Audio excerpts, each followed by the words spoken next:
Cauldron Remains, level 5, Second Awakened Living Armor Dungeon. I saw a couple of your guys' teams on Count was doing some kind of Facebook thing, like, show your teams for this. So I was like, oh, I wonder what people are using. I saw a few of you were using Strips, a few were using, like, El Sharion, which I'm very glad people are using El Sharion.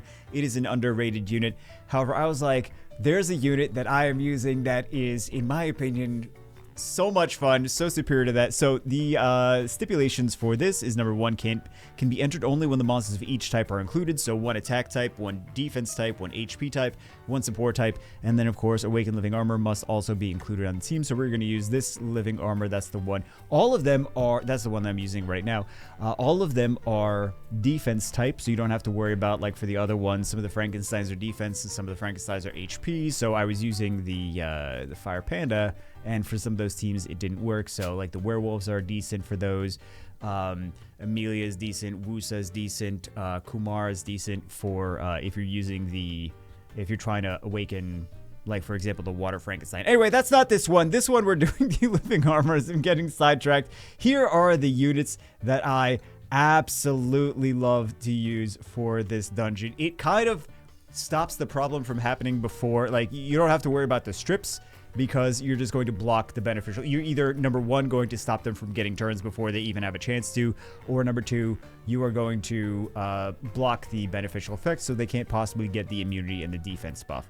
So that is one. I think the right tower does that. So the right tower does a defense buff and immunity, and then the left tower does it's an AoE multi-hit strip. It's 2 hits. The first one is a strip. The second one is the cleanse block debuff, which no one really cares about too much, but it is the cleanse block debuff.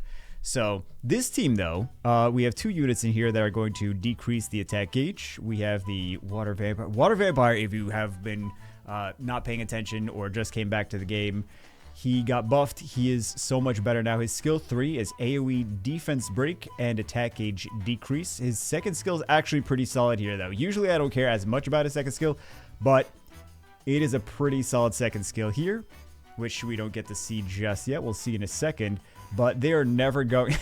There we go. We're going to kill him before he gets the second skill on. This stops the tower over... I couldn't even finish what I was saying, but it will stop them from even getting any buffs in the first place. So let's prepare again. Let's see. We have this, and we have this strip and cleanse block, and then we have this defense buff and immunity. I just have him on. This is a solid unit. I would recommend everyone to build this. Not even a joke. This is a great unit now. After they just keep buffing him, and at this point, it's really good. He's just on speed, HP, accuracy, because you want him. All of these skills, well, he's not really going to heal very much anyway. This needs accuracy. This needs accuracy. He also has the dungeon leader skill as well, which I keep forgetting about because I never wind up using it, because I usually use him with Vertiheal. Vertiheal Spectra is just great in half the stuff in the Dimension Hole. So this is the team that I would recommend using here.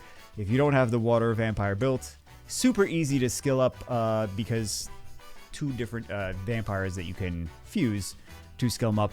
I assume that everyone has Vertiheal at this point, and I assume that 90% of you should have Spectra. Still, some people don't have Spectra. They're just like, no, I refuse to build him. He's really solid for anything in the Dimension Hole. And then the Water Vampire he used to be a joke before. These are, I don't even know what these are on. Okay. So just speed, crit damage, accuracy. He does damage based on enemy max HP, so you don't really need to put attack or anything on there.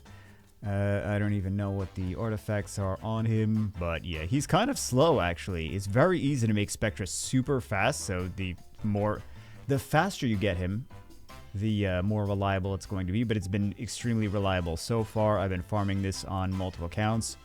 It's really, the thing is, and you don't even need to, I think he has runes. Yeah, he's got runes. I just did this.